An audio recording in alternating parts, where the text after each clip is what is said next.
The Snake Trying by W. Ross. The poet says that let the animals be free to move around because they would not harm a human being until and unless man himself disturbs that animal or tries to kill it.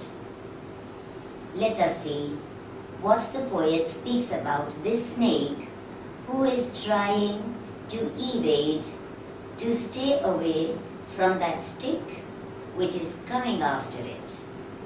So, the snake trying.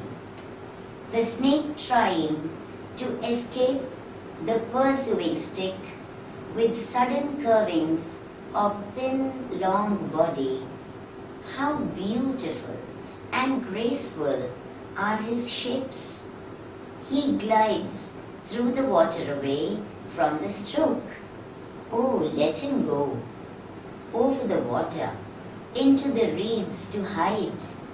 Without hurt, small and green, he is harmless even to children.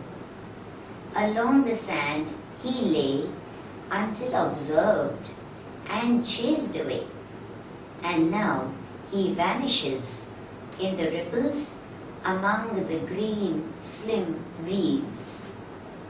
So the poet says over here, he is describing the physical body of the snake and calls it beautiful. He says that as the snake is trying to escape from the human being's stick, it curls, it swirls, it turns, wriggles here and there, and turns its body in a curving manner.